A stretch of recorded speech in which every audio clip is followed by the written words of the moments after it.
रवि कुमार, स्वागत है आपका रेनेशा आईएएस में। चलिए, अलग अलग आयोगों से कुछ अपडेट्स प्राप्त हुए हैं, उसी संदर्भ में आज ये वीडियो आपकी बनाई जा रही है। और 14 जेपीएससी के बारे में भी हम लोग थोड़ी बहुत बात करेंगे, और जेएसएससी के एग्ज़ाम पैटर्न में जो चेंजेस आए हैं उस पर भी हम लोग थोड़ी बहुत बात करेंगे। लेकिन जो मुख्य डिस्कशन का आज मुद्दा है, जिसमें बहुत सारे messages pass out candidate and जो पास नहीं कर पाए थे नॉन रिकमेंडेड कैंडिडेट के भी रिक्वेस्ट आ रहे थे कि इस केस का क्या प्रभाव पड़ने वाला है, तो उस पर भी हम लोग चर्चा करेंगे। जो हाई कोर्ट में रिसेंट डेवलपमेंट हुए 11 जेपीएससी के केसेस के संदर्भ में। इसके अलावा हम लोग प्रोजेक्ट मैनेजर पर भी बात करेंगे, सीडीपीओ पर भी थोड़ी बहुत बात करेंगे, 14 जेपीएससी पर भी बात करेंगे, सीजीएल पर भी बात करेंगे। लेकिन उससे पहले 14 जेपीएससी के यहाँ पर क्लासेस फाउंडेशन बैच निरंतर चल रहे हैं। आप लोग यथाशीघ्र ज्वाइन कीजिए। अभी एक तरीके से आप मान सकते हैं कि पूरी तरीके से कंप्लीट रिदम में चल रहे हैं। PT mains and answer writing के क्लासेस और एमसीक्यू का जो महत्व आपका है मुख्य परीक्षा में या प्रारंभिक परीक्षा में, इसको देखते हुए एमसीक्यू के लिए अलग अलग ग्रुप्स, प्राइवेट ग्रुप्स क्रिएट कर दिए गए हैं। Separate groups for mains and prelims का अलग से ग्रुप है जहां सिर्फ एमसीक्यू टेस्ट हो रहे हैं टॉपिक वाइज। मेंस का भी अलग ग्रुप है, वहां पर भी एमसीक्यू टेस्ट हो रहे हैं। अब 14 जेपीएससी के आंसर राइटिंग ग्रुप में सीट्स अत्यंत लिमिटेड होते हैं, इसलिए यथाशीघ्र आप लोग ज्वाइन कर सकते हैं। इसके अलावा क्लास नोट्स में आप कभी भी एडमिशन ले सकते हैं, कोई दिक्कत नहीं है।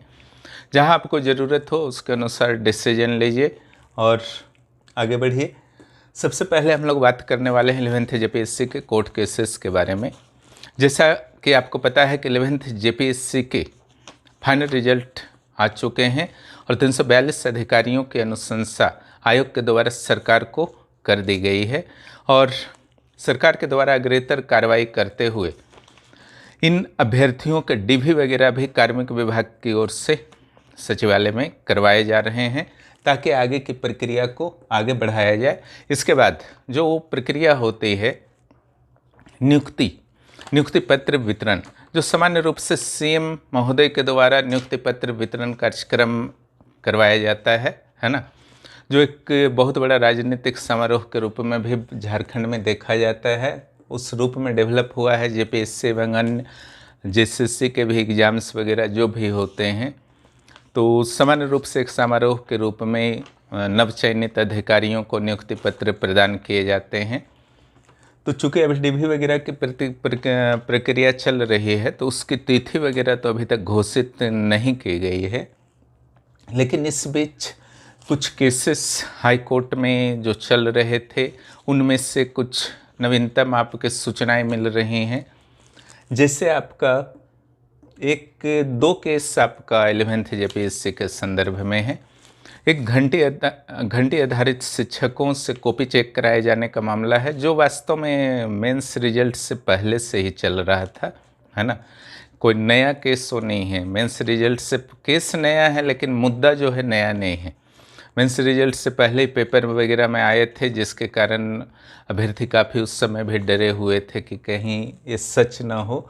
दूसरा जो है, जितने पीएच कैटेगरी वाले कैंडिडेट थे उनके 13 सेट्स थे, उनमें से मात्र 8 कैंडिडेट की ही नियुक्ति की गई है, अनुशंसा की नियुक्ति नहीं, सॉरी, जेपीएससी के द्वारा अनुशंसा की गई है, जबकि 5 कैंडिडेट की नहीं की गई है।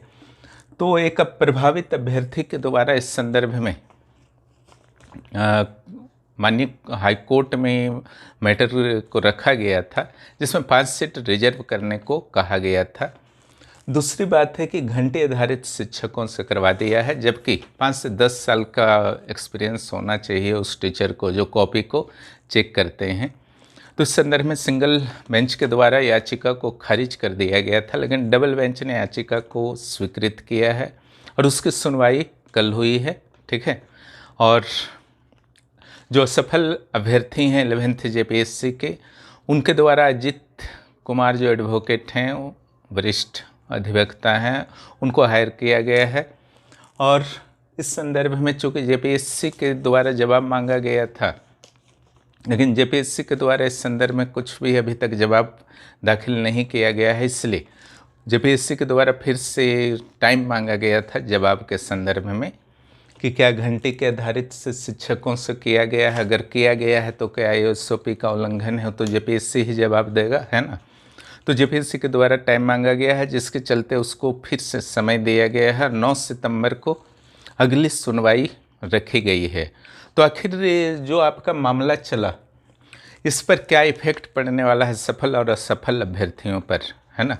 तो इसमें बहुत सारे उधेड़बुन में और जो चयनित अधिकारी हैं उनके माथे पर भी ऐसे केसेस के कारण शिकन आए हैं, और जो असफल अभ्यर्थी हैं वो अभी इंतज़ार कर रहे हैं कि क्या होगा इसका फैसला, ठीक है।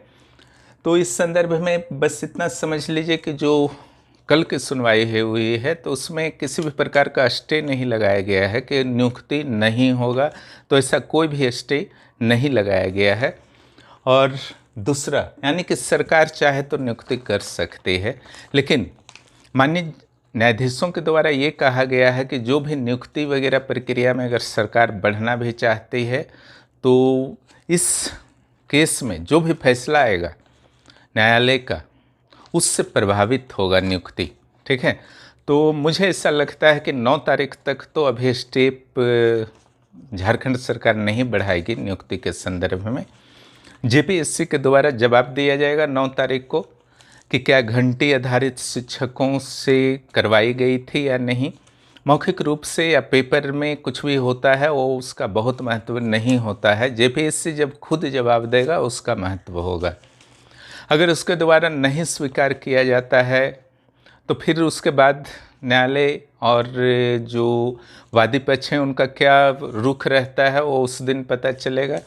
अगर स्वीकार किया जाता है तो क्या यह एसओपी का उल्लंघन था, है ना, इस पर न्यायालय को फैसला करना है ना, और सरकार और जेपीएससी से आवश्यक जवाब फिर से मांगा जाएगा। तो इसके लिए आपको 9 सितंबर का इंतज़ार करना होगा। लेकिन अभी नियुक्ति पर किसी भी प्रकार के रोक नहीं लगाए गए हैं, लेकिन संभवतः 9 तारीख तक सरकार के द्वारा नियुक्ति टाइप का कोई भी डिसीजन लेने की संभावना नाम मात्र की है। 9 तारीख की परिस्थितियों के बाद ही इस पर सरकार के द्वारा आगे विचार किया जाएगा। रहा बात आपका दूसरा मुद्दा 5 सीट रिजर्व करने का, तो 342 तो आपका ऑलरेडी अनुशंसित हैं, रिकमेंडेड हो चुके हैं, तो उनमें से फिर 5 सीट यानी कि 5 किसको बाहर किया जाएगा, है ना। अजीब टाइप का थोड़ा सिचुएशन हो जाता है ना। तो हमारे विचार से कोई विशेष समस्या नहीं है, क्योंकि सरकार ने इस डिसीजन के बावजूद डीवी वगैरह सभी अभ्यर्थियों का कराया है, पहला। दूसरा, 5 सीट अगर नियुक्त भी करना पड़ा न्यायालय के आदेश से तो सरकार 5 पोस्ट को क्रिएट कर देगी और नियुक्त करवा देगी, इसलिए ये कोई विशेष मुद्दा नहीं है, ठीक है। और इस मुद्दे पर क्या आगे होगा अभी बहुत स्पष्टता नहीं है, लेकिन 9 तारीख को कुछ स्पष्टता आएगी, तब तक का इंतज़ार कीजिए। क्लियर। हम लोग आगे आते हैं सीजीएल मैटर पर। तो सीजीएल मैटर पर अभी तक कोई भी फैसला नहीं आया है और सीआईडी यह मानने को तैयार नहीं है कि किसी भी प्रकार के प्रश्न पत्र लीक हुए हैं, ठीक है, क्योंकि सीआईडी का कहना है कि उसे अभी तक ऐसा कोई भी सबूत नहीं मिला है। लेकिन कई गिरफ्तारियां हुई हैं और कुछ जो प्रश्न पत्र बाहर आए थे उससे टैली भी हुए, और कई अभ्यर्थी जिन्हें ऐसे प्रश्न पत्र मिले थे वो सफल अभ्यर्थियों की लिस्ट में भी हैं। तो बाकी अभी सीजीएल का मामला चल रहा है, इंतज़ार कीजिए। 2015 से ही चल रहा है ये मामला, 2026 भी अब आने वाला है। तो 11 वर्षीय प्रोग्राम हो चुका है। पता नहीं सचिवालय कैसे चल रहा है झारखंड सरकार का। नेक्स्ट जो है आपका जेएसएससी के एग्ज़ाम में अगर अभ्यर्थियों की संख्या अधिक होती है तो प्रीलिम्स भी होंगे। अभ्यर्थियों की संख्या क्यों नहीं अधिक होगी, है ना। जो बेरोजगारी का आलम है तो चाहे 10 सीट का निकले, चाहे 20 सीट का निकले या 200 सीट का निकले, अभ्यर्थी तो भरेंगे ही फॉर्म, इसलिए प्रीलिम्स होगा ही। इसलिए कुल मिलाकर के मान लीजिए अब आपको प्रीलिम्स भी फेस करना होगा, डायरेक्ट मेंस नहीं। और एक बहुत ही अच्छा स्टेप है झारखंड सरकार का, और प्रतियोगिता परीक्षा में ऐसा ही होना चाहिए। खास करके सिविल सेवा लेवल के प्रतियोगिता परीक्षाओं में आप डायरेक्ट मेंस लेंगे लाखों अभ्यर्थियों का, ये व्यवहारिक कहीं से नहीं है। इसके अलावा प्रोजेक्ट मैनेजर एंड सीडीपीओ के रिजल्ट का अभी कोई जानकारी नहीं है ना। संभवतः इसका कुछ ना कुछ लिंक 11th जेपीएससी वाले जो डिस्प्यूट्स चल रहे हैं उस टाइप का कुछ प्रॉब्लम हो सकता है, क्योंकि कॉपी वगैरह तो चेक्ड है लेकिन रिजल्ट क्यों नहीं जारी कर रही है, तो कुछ मुद्दा है जिससे शायद जेपीएससी को फिर से डर लग रहा है। जेपीएससी 11th जेपीएससी के मामले में तो अभ्यर्थियों की संख्या अधिक थी, आंदोलन वगैरह का दबाव से रिजल्ट को किसी तरीके से निकलवा लिया गया, लेकिन यहाँ पर तो अभ्यर्थियों की भी संख्या कम है ना। तो सीडीपीओ का समझिए अभी कोई पूछने वाला नहीं है, ऐसी वाली स्थिति चल रही है। जब इच्छा करेगा दे देगा जेपीएससी, इंतज़ार कीजिए, लेकिन अपना तैयारी इंटरव्यू का करते रहिए जिनका ठीक ठाक गया है। प्रोजेक्ट मैनेजर अभी तीसरा चौथा बार फॉर्म ओपन हुआ है, हो सकता है एक आध बार और ओपन हो, इसीलिए उसका तैयारी कीजिए। लेकिन सिलेबस बहुत वास्ट है, इसलिए इसका तैयारी अच्छे तरीके से अपना करके खुद को रेडी रखिए। जिन्होंने भी भर दिया है फॉर्म को, सीट्स बहुत नहीं है लेकिन संभावनाएं बेहतर हैं यहाँ पर, और एक पोस्ट जो है काफ़ी बेहतर है। रेनेसा आईएएस इसमें आपको मदद कर रहा है प्रोजेक्ट मैनेजर में। पेपर 4 के कंपनी एक्ट कल से शुरू हो चुके हैं और झारखंड पंचायती राज अधिनियम लगभग समाप्त हो चुका है। सीएनटी और कंपनी एक्ट अब एक साथ चलेंगे, तो पेपर 4 की सुविधा यहाँ उपलब्ध करा दी गई है। हर पहले 50 स्टूडेंट के लिए विशेष छूट भी दिया गया है, उसका लाभ आप लोग उठा सकते हैं। अब रह गया आपका 14 जेपीएससी नोटिफिकेशन, है ना। तो जो जेपीएससी के नोटिफिकेशन के संदर्भ में अभी ऐसी कुछ भी संभावना नहीं है, क्योंकि बहुत सारे एग्ज़ाम्स जेपीएससी के, जैसे आपका सीडीपीओ हुआ, एफआरओ हुआ, प्लस आपका वो जूनियर जज वाला हुआ, और 3-4 टाइप के एग्ज़ाम्स हैं, सारे के सारे पेंडिंग पड़े हुए हैं। जेपीएससी चाहेगा कि उनको क्लियर किया जाए, उसके बाद 14 जेपीएससी का नोटिफिकेशन आए। तो इस साल मुझे बहुत संभावना नहीं लगती कि नोटिफिकेशन आएगा, लेकिन अगले साल पीटी और मेंस दोनों हो जाने की संभावना मुझे प्रतीत होती है, नोटिफिकेशन जब भी आए, है ना। अगर इस साल नोटिफिकेशन भी आ जाता है तो पीटी तो किसी भी हाल में नहीं होगा, नोटिफिकेशन आएगा भी तो लास्ट में आएगा, लेकिन संभावना नहीं के बराबर है इस वर्ष। लेकिन तैयारी आपका रुकना नहीं चाहिए, है ना। सिविल सेवा का तैयारी नहीं रोका जाता है, इस चीज़ को जितना जल्द आप समझ लें उतना आपके लिए बेहतर होगा। सिविल सेवा कोई बच्चों का खेल नहीं है कि नोटिफिकेशन आया आप अचानक से लॉन्च हो गए, फटाफट पीटी मेंस क्लियर कर लिए, कंप्लीट कर लिए, उससे नहीं होता है ना। थोड़ा व्यवहारिक बनिए और लगातार तैयारी कीजिए। एक बार समाप्त होता है, दूसरा बार, तीसरा, चौथा, 5वां, 10वां, जितना रिवीजन आप कर सकते हैं कीजिए बिफोर नोटिफिकेशन। तो 14 जेपीएससी के बारे में भी बात कर लिया गया, हर पहलू पर हम लोग बात कर लिए, ठीक है। और 11 जेपीएससी की जहाँ तक बात है तो रेनेसा आईएएस के बहुत सारे अभ्यर्थियों को सफलता मिली है, ठीक है, जिसमें रोबिन कुमार जो थे इस बार टॉप रहे हैं 7वें रैंक पर। पिछली बार आशा साहू थी 10वें रैंक पर, ठीक है।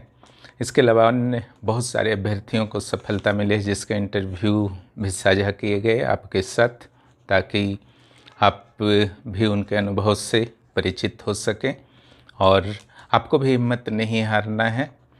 सभी का किसी न किसी जेपीएससी में अगर आप लगे रहते हैं तो किसी न किसी जेपीएससी में फाइनल लिस्ट में आपका नाम आता है, और हर दिन उसी सपने के साथ अपने मेहनत को आगे बढ़ाना है कि एक दिन हमारा फाइनल लिस्ट में नाम ज़रूर दिखेगा, है ना।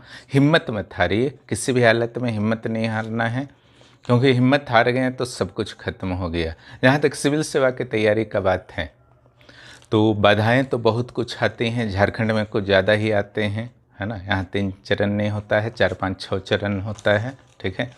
कोर्ट होता है, आंदोलन होता है, प्लस अपने आप से भी आपको लड़ना है, समाज से लड़ना है, परिवार से लड़ना है, आयोग से लड़ना है ना।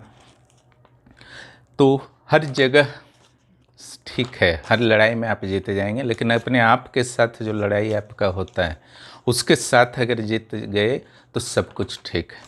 जहाँ तक सिविल सेवा का बात है तो ज़बरदस्ती तैयारी नहीं किया जाता है, ठीक है। यहाँ पर हमारा यही कहना है, आपकी इच्छा है तो तैयारी कीजिए, नहीं इच्छा है तो तैयारी मत कीजिए। क्लियर? और इच्छा है, तैयारी कर रहे हैं, तो फिर अपने आप को झोंक दीजिए और फर्स्ट चांस में ही क्लियर करने का प्रयास कीजिए। अनमना ढंग से तैयारी नहीं कीजिए कि जेपीएससी भी दे रहे हैं, बीपीएससी, यूपी, आईएएस, जैसे सीजीएल, बीएसएससी निकला तो वहाँ पर भी सीजीएल का भर दिए। ऐसे में जेपीएससी तो बहुत मुश्किल होगा, है ना। इसलिए थोड़ा सा रणनीति बनाइए और जेपीएससी के सिलेबस को फिनिश कर लीजिए। उसके बाद कुछ और एग्ज़ाम को आप साथ में लेकर के चल सकते हैं, या जिनका फिनिश हो चुका है निश्चित रूप से कुछ एग्ज़ाम्स को साथ में लेके चलिए, लेकिन इसको आधा अधूरा छोड़ करके दूसरे एग्ज़ाम को टच मत कीजिए। आगे इसको फिनिश कीजिए। इसके पीटी और मेंस के 2+5 पेपर, 7 पेपर को एनी हाउ सही तरीके से फिनिश कर लीजिए। सेल्फ स्टडी में समस्या आ रही है तो रेनिशा से जुड़िए, है ना। यहाँ किसी भी तरीके का बुक्स वगैरह पढ़ने को नहीं कहा जाता है। पेपर भी पढ़ने का समय नहीं है तो कोई दिक्कत नहीं है, है ना। यहाँ पर करेंट्स भी दिए जाते हैं। वीडियो देखने के लिए बहुत बहुत धन्यवाद। फिर मिलते हैं अगले वीडियो में।